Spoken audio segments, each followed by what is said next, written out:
legal. Tá, então vamos começar? Vamos, fica à vontade, vamos. Já começou, né, indiretamente. Já começou, a gente entusiasmou aqui, já até começou. Mesa redonda é assim mesmo, né? Essa informalidade é fundamental. Bom, pessoal, boa tarde. Bem-vindo ao canal da Praticar Engenharia. Para quem não me conhece, sou a professora Luana Mares, sou engenheira, mestre em construção civil pela UFMG. Sou docente há mais de 10 anos, trabalho já há 6 anos no Centro Universitário UNA e em construção civil há mais de 10 anos também. Estamos hoje com o nosso convidado, professor Christian Porcino. Ele vai falar um pouquinho sobre a trajetória dele também. E, de acordo com a nossa maratona Estrutura de Concreto Armado, foi bem interessante a gente trabalhar com essa live hoje. 5 passos para a escolha da fundação. Antecipadamente, quero falar parabéns a todos os engenheiros. 10 de abril, hoje, né, professor Christian? Dia da engenharia. Isso aí. Orgulho da nossa profissão. Vou passar a palavra para você, senão eu vou empolgar aqui. Oi, pessoal, boa tarde, tudo bem? Muito bom estar aqui para conversar com vocês. Um assunto que eu amo e sou apaixonado, vou ser um eterno estudioso desse assunto, porque eu gosto muito e é um assunto, aliás, todos os assuntos da engenharia, a gente tem que ter isso em mente, que a gente precisa estar em contínuo aprendizado, né? Eu sou engenheiro civil, formado pela Federal, fiz mestrado, doutorado na UFMG também, na parte de estruturas, mas com os meus estudos de dissertação e tese aplicados em fundações, né? Eu fiz especialização em estruturas também, especialização em geotecnia ambiental, eu tenho um livro escrito de fundações, eu tenho um escritório de projeto de fundações e contenções. Trabalhamos na área industrial de barragem, subestação, linha de transmissão, diversas áreas, né? Estou enveredando também na história do YouTube agora, estamos lá, inclusive, estudando a NBR 6122-2019 no canal Engenharia Donai, e estamos aí para contribuir com o que vocês precisarem, entrar em contato, vamos bater esse papo sobre fundações aqui, assuntos importantíssimos, e espero poder contribuir muito bem com vocês aí, tá bom? Muito obrigada. Então, eu abri perguntas lá na Praticar Engenharia para os alunos poderem já fazer um pouquinho do questionamento acerca das principais dúvidas referentes ao processo de dimensionamento das fundações. Uma das dúvidas foi, professor Christian, existe alguma regra que pode ser associada para executar fundações em solos mais arenosos ou argilosos? Tá, isso... Bom, pode falar. Ok, passo a palavra para você. Não, ok? Não, beleza. Não, olha só, veja bem, nós temos exatamente que tomar um cuidado enorme com o tipo de solo que a gente está trabalhando. Mas a gente, já entrando aqui, né, porque as perguntas eu vou tentar responder, Luana, já em cima dos 5 passos, porque talvez a gente vai estar respondendo as perguntas dentro dos 5 passos, contando a história, e aí vai ficar interessante para a gente linkar tudo o que a gente quer falar hoje, tirando as dúvidas. Se você perceber que as dúvidas ainda existem, aí a gente complementa. Vamos fazer assim, então? Combinadíssimo. Vou aproveitar então para já falar um pouquinho das outras. São mais 2 perguntas Fala. que eu também. Isso, pode falar. Em relação ao custo, uma fundação profunda representa qual porcentagem em relação ao valor total da obra? Excelente. É necessário fazer sondagem do solo até em obras de pequeno porte? Essa pergunta eu achei assim imprescindível a gente comentar sobre ela. E a gente bate nessa tecla, né? Com os nossos clientes, e às vezes ele não quer despesa, acreditando que não é necessário, mas vamos abordar aí. Então vamos lá, pessoal. 5 passos para a escolha da fundação. Beleza. Eu vou introduzir os passos contando 2 histórias. Essas histórias são aquelas histórias de mineiro que conta pescando, né, fazendo uma pescaria, para a gente nunca mais esquecer. Uma dessas histórias é uma comparação que eu gosto muito de fazer, eu faço ela toda hora, cada hora em uma forma, que é comparar engenheiro e médico. A gente comparar esses dois profissionais, eu acho que é fundamental. E aí, em geotecnia, em fundações, isso também encaixa demais. Por exemplo, você imagina só, você tem que ter isso em mente. Quando o cara vai fazer uma investigação geotécnica para fazer uma obra, ele faz uma amostragem de pontos, recolhe amostras e, em função dessas amostras, ele conclui sobre o todo. Ok? É isso que a gente faz. A gente colhe amostras, estuda as amostras e chega a uma conclusão sobre o todo. Agora, imagina o médico fazendo isso. Imagina aqui, nós estamos aqui 100 pessoas. Aí o médico vira e pega assim 10 pessoas, faz um exame de sangue nas 10 pessoas e conclui sobre o sangue das 100 pessoas. Complicado, não é? Aí você fala, aí é complicado. Como é que o médico vai fazer um negócio desse? Beleza, é isso que nós temos que ter realmente em mente como engenheiro. Olha como aventureiro, não podemos ser aventureiro, mas como aventureiro é a nossa profissão. Porque, além de fazer isso, além de concluir, além de chegar em parâmetros geotécnicos para calcular a fundação a partir dessas amostragens, nós assinamos. Nós registramos lá o nosso CREA, nosso RT, colocamos nosso nome na placa, achamos bonitinho, tiramos uma foto, mandamos para a mãe da gente, né? Achamos maravilhoso. E, na verdade, nós estamos assumindo um risco enorme com isso aí. E aí, a resposta à pergunta que foi feita mesmo em obras pequenas, eu tenho que fazer? Sim, você tem. Sim, você tem que brigar por isso. Sim, você não pode achar que... tem cara que faz isso, né Luana? Tem doido aí que pega o solo, põe na boca e faz... 2 quilos por centímetro quadrado? Pelo amor de Deus, vai chutar lá na casa da mãe Joana. Então, assim, isso é fundamental. Entenda o que eu estou te falando. Christian, eu já fiz 80 mil obras e nunca deu problema. Beleza, eu não estou falando isso, mas quando der um problema, o problema é sério. Quando a gente dá um problema, a terra não esconde igual como falando que foi infecção hospitalar, não. Quando a gente dá um problema, é cair, é matar a família, é você botar a cabeça no seu travesseiro e pensar, o que eu fiz? Você assina por isso.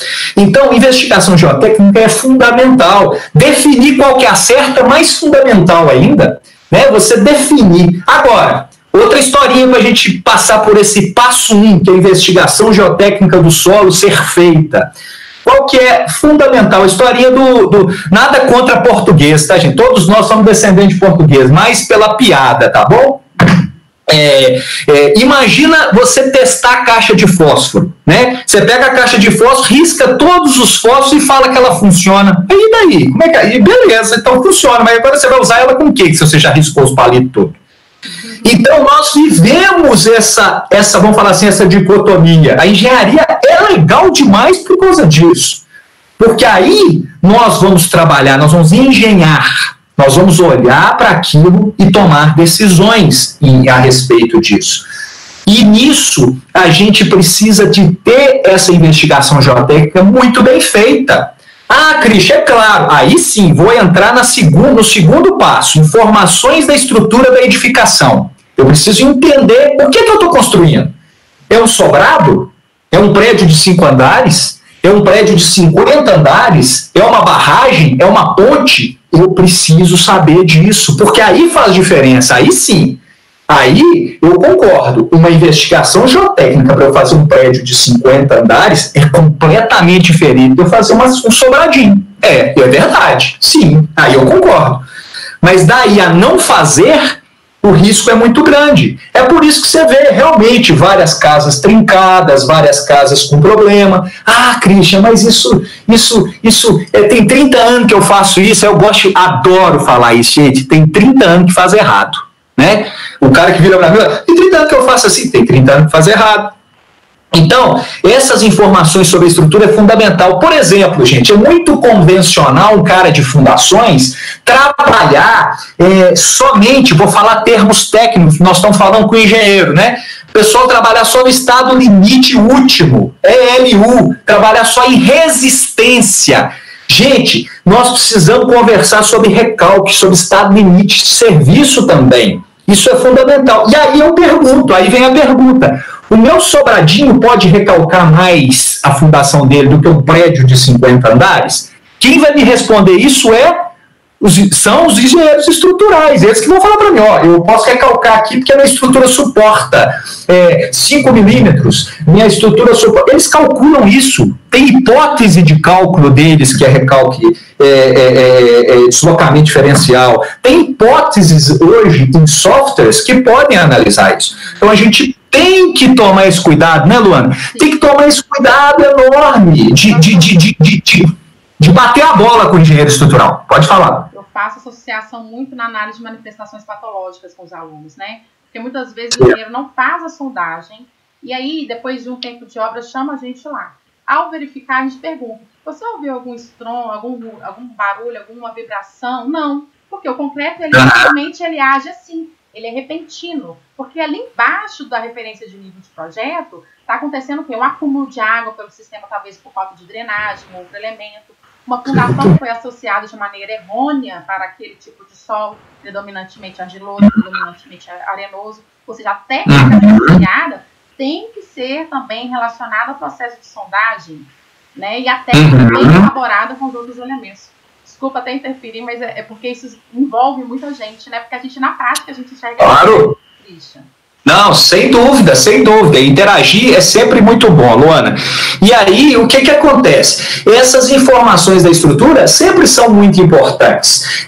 A gente entender realmente o que eu estou construindo e o que eu estou fazendo como base. Meu projeto vai ter detalhamento, dimensão, vai ter uma coluna chamada especificação, que é o que o projetista espera da gente que vai executar a obra, o que ele está alertando, o tipo de concreto, o slump, o cobrimento da armadura, tudo aquilo está definido ali. Porém, nós como executores também, na hora que eu estiver executando, eu tenho responsabilidade. Não foi porque o projetista mandou eu fazer, que na hora que eu for escavar a minha fundação, se eu estou escavando a fundação, o cara está aqui, prevendo um solo argiloso, eu fui escavar, é arenoso, eu tenho que alertar o projetista, falar, para tudo, ô projetista, é o seguinte, aconteceu alguma coisa. Gente, isso não é uma coisa absurda de acontecer, não.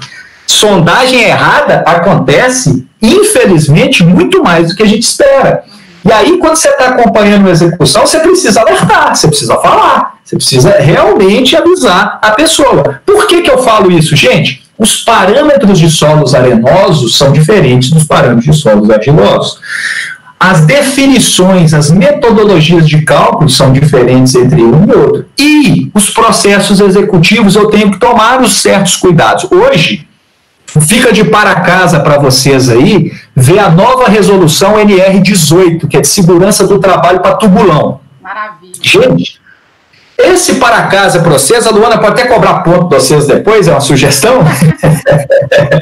Está acabando com o tubulão, está destruindo com o tubulão. Eu escrevi um artigo uma vez, outra vez ainda não publiquei, falando que é o enterro do tubulão com base alargada, a nova NR18. Mas por quê? Porque eles vão ter que fazer isso mesmo, porque eles vão ter que começar a tomar cuidado com as vidas, né? Que é o cuidado que a execução não está tendo, o projetista não está tendo, né? De analisar. E os erros de sondagem, o cara desce para fazer um tubulão, ele precisa, eu costumo brincar com o executor, que ele tem que descer para fazer o tubulão arranhando a parede. Ele tem que sentir no tato quando ele vai descer, se isso puder ser feito ainda hoje, descer um cara, né? Porque hoje em dia você tem muito equipamento para fazer isso, né? Mas quando isso ainda acontece, a pessoa tem que descer sentindo, opa, esse solo aqui está mais arenoso, isso aqui está perigoso de desmoronar, vou parar, eu mesmo vou avisar. Essas coisas a gente precisa tomar cuidado. Eu me entusiasmo muito, vou para o passo 3. Disponibilidade de recursos técnicos e financeiros. Custo. A gente precisa saber custo mesmo, gente. E respondendo a pergunta, quanto que custa uma fundação? Gente, ela vai variar de 20% até 50% do valor da obra. Vai variar muito.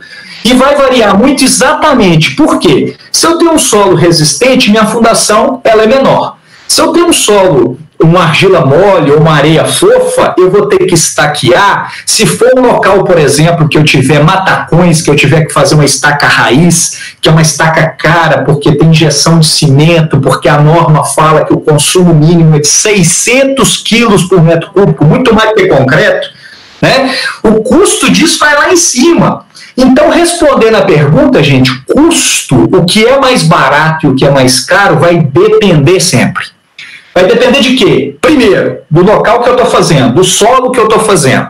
Segundo, quando que eu estou fazendo? Por que, Cristian, pergunta quando? Quando é importante, sabe por quê? Porque tem oferta e demanda. Oferta e demanda é um negócio fantástico em fundação. Se eu estou vivendo um momento que os caras estão sem obra, o custo, obviamente, de executar uma obra é mais baixo.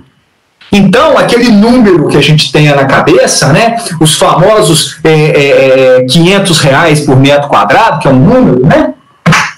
Mas é um número, né, gente? É um número. Esses números é tudo mágico, né? A gente tem que fazer a conta para cada obra.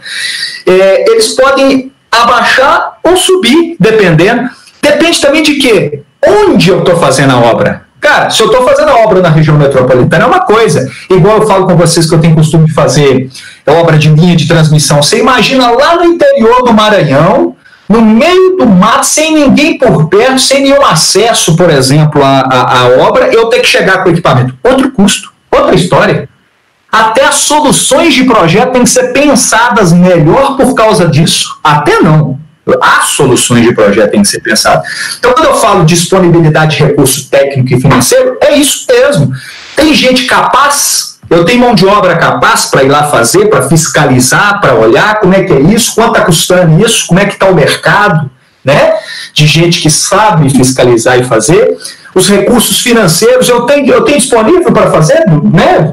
Como é que está o meu recurso? E outra coisa, e aí no financeiro é importante eu voltar o olhar lá no passo 1 das investigações geotécnicas. Não se iludam.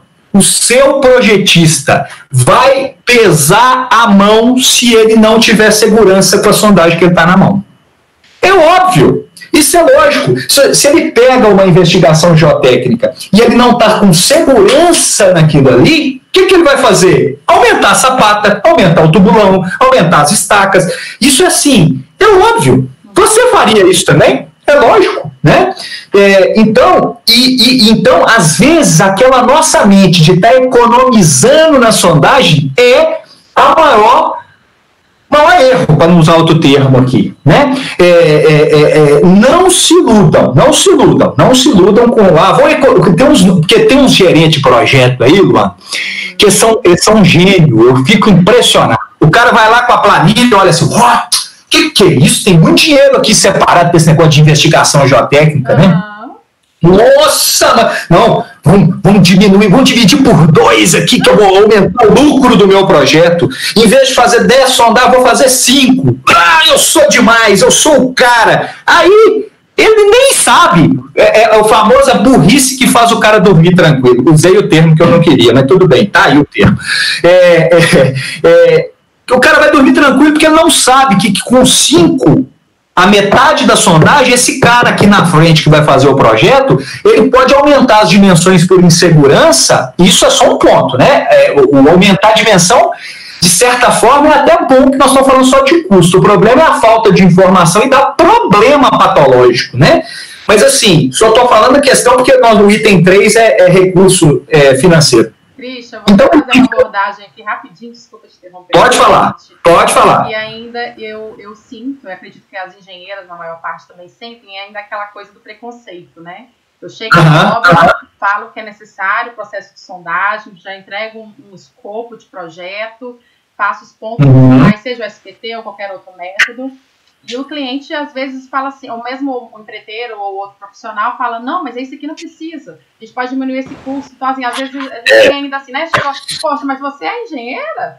Olha assim pra gente, né? Isso acontece. Eu falo que, infelizmente, até hoje, nos dias de hoje, isso é inacreditável, a mulher realmente tem que ser muito, vamos falar assim, um termo pejorativo, mas tem que ser muito macha na hora, porque esses caras acham, principalmente de obra, tem certo preconceito ainda, que não tem nada a ver, né? Lá no meu escritório, eu confesso para vocês, tem hora que para projeto, minha preferência é claríssima pelas mulheres, são mais detalhistas, são mais cuidadosas, né? São menos gambiarreiras, né? Mas Tem gente, mas tem homem bom de serviço também. Eu não estou por outro lado, não, tá? Não estou também pegando lado nenhum. Eu só estou fazendo uma observação, porque é importante. Esse negócio de preconceito contra gênero aí, pelo amor de Deus, né? Porque, puxa vida, né? Item 4. Passo 4. Topografia do local da obra. Gente, e vou emendar com 5, que é informações da vizinhança. Eu vou falar dos dois ao mesmo tempo.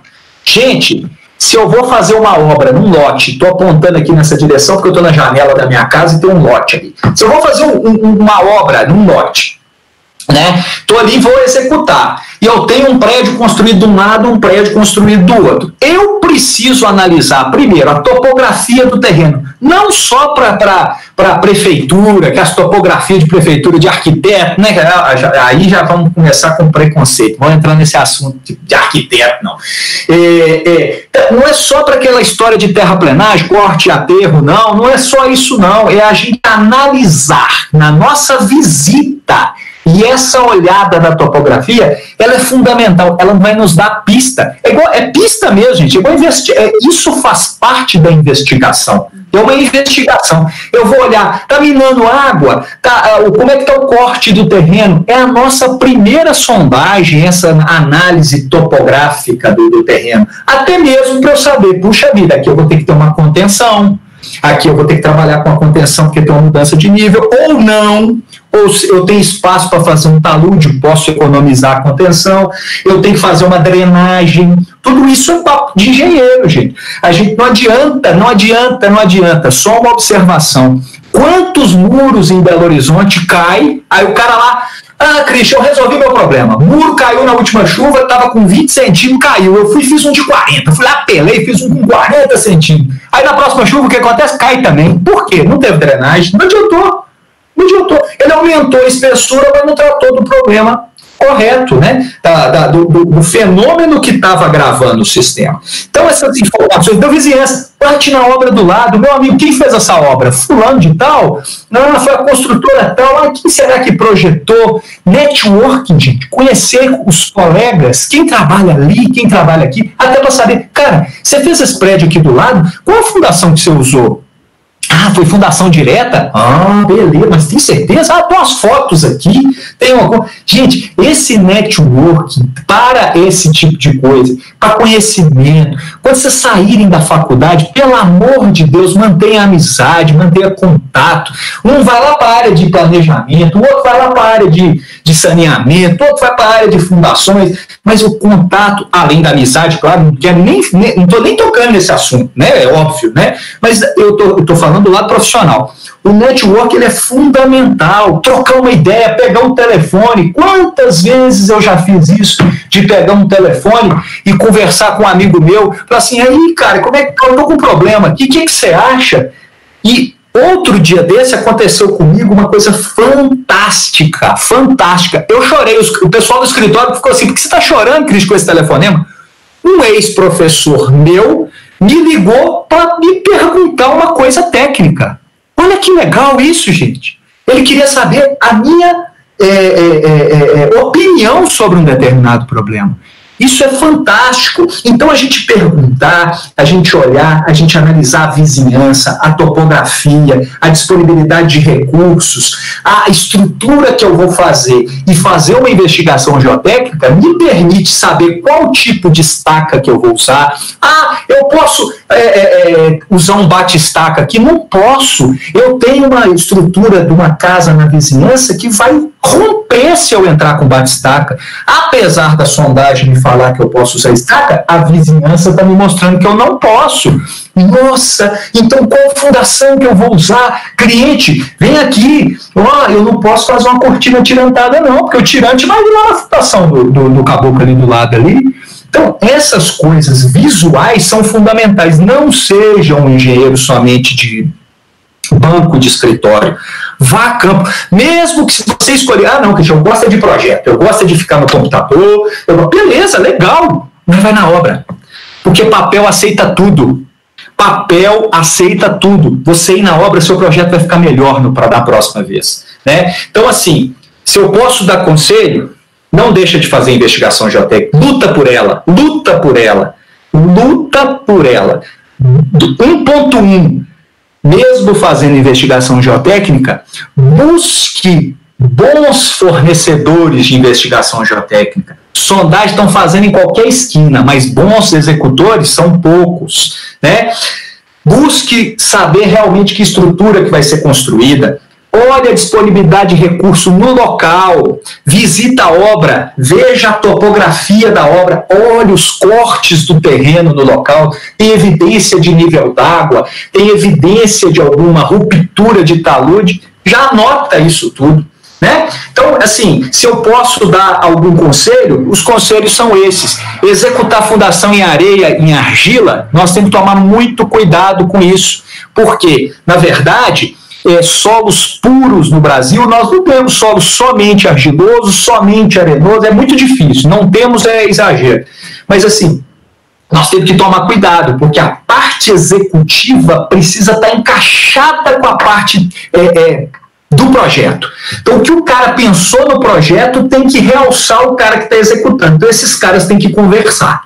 Essa língua tem que ser a mesma, a língua tem que ser a mesma. E um alerta que eu faço para quem é de obra: eu estou executando a obra. Você sabe por que tem que ter o boletim de sondagem lá no escritório da obra? Lá no escritório da obra, é exatamente por esse motivo. Você vai olhar o boletim de sondagem como executor e na hora que começar a execução da escavação, você vai ver, vai olhar e vai analisar. Isso condiz com isso aqui? Porque se não condizer, você tem que ser o primeiro cara na obra a falar assim: ô, projetista, alô, o que você calculou e projetou, você fez em função desse boletim de sondagem. Fez. Então não tem alguma coisa errada aqui, pode parar tudo.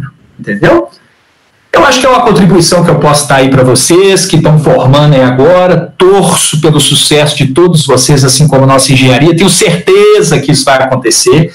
O Brasil precisa de engenheiro, precisa de engenharia para funcionar, entendeu? Para crescer, seja qualquer área que for, qualquer área a gente precisa de engenharia. A indústria, para começar a funcionar, precisa de engenharia. Então, assim, eu torço muito, dou parabéns para a Luana por essa iniciativa. Tudo de bom para vocês mesmos. Estou aberto aqui, se tiver mais alguma pergunta, alguma coisa que queiram fazer, eu estou à disposição sempre. Obrigada, Christian.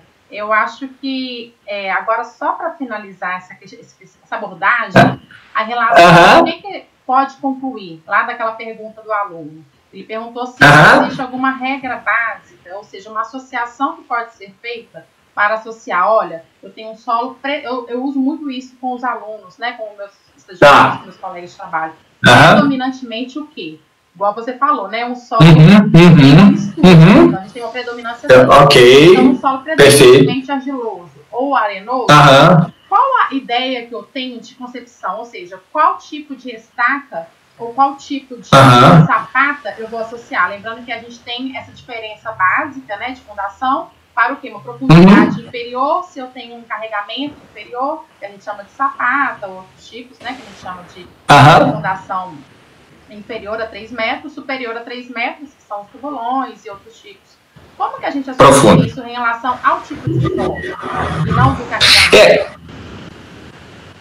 Na verdade, é o seguinte, o que acontece? Nós temos formas de executar a maioria dos tipos de fundação em qualquer tipo de solo. Mas, o que acontece? Nós temos que tomar muito cuidado com o solo, vamos falar igual você tratou aí, o predominantemente arenoso, por causa da estabilidade da escavação. Então, tem algumas formas de execução que eu vou tentar escavar um solo predominantemente arenoso e o furo pode fechar, o furo pode não permanecer naquela dimensão. Eu vou dar um exemplo, por exemplo, hélice contínua em areia fina, né? Você pega a sondagem, tá lá, areia fina, né? A gente percebe que a velocidade de injeção de pressão num perfil de solo arenoso, ele precisa ser mais cuidadoso, porque senão eu posso ter estrangulamento de seção. E eu ter estrangulamento de seção é muito ruim. O que eu não gosto muito... Oi, pode falar. Oi? Desculpa. Até associado ao custo, a gente fala que são todos de dimensionamento em relação ao... Isso. Então, o que eu falo muito é o seguinte: posso usar a maioria dos tipos de fundação nos 2 tipos de solo? Posso.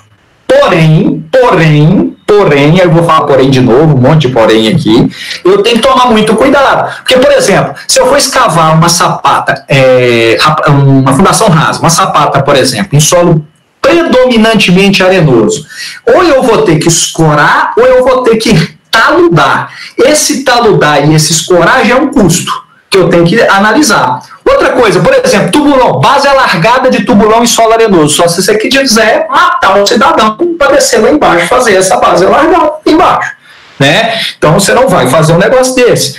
Então, assim, a maioria dos tipos eu até consigo fazer. Por exemplo, estaca pré-moldada, para eu cravar ela num solo arenoso, mas que tenha pedregulho, eu vou ter dificuldade. E pior ainda, eu posso ter pedregulho e essa estaca, à medida que eu for cravando a estaca e ela pegar nesse solo com resistência grande, eu posso romper estruturalmente a minha estaca na hora que eu estiver cravando. Então, algumas coisas realmente eu preciso analisar. O que eu quero dizer, resumindo com isso aqui, gente? Essa receita de pão de queijo de que eu nunca devo fazer uma coisa ou que eu sempre devo fazer alguma coisa, que eu sou contra. Essa trava a nossa mente, entendeu? Essa trava a nossa mente. Espere um pouco, vamos ver. Vou olhar para a sondagem, vou olhar para o que eu tenho, vou analisar e vou ver o que é melhor para mim dos meus recursos técnicos e financeiros que eu tenho e como que eu vou usar. Então, assim, tem que tomar cuidado? Tem. Eu não vou descer um caboclo para abrir base no solo arenoso, nunca. Nunca, nunca, nunca. Isso aí eu posso usar o nunca, né?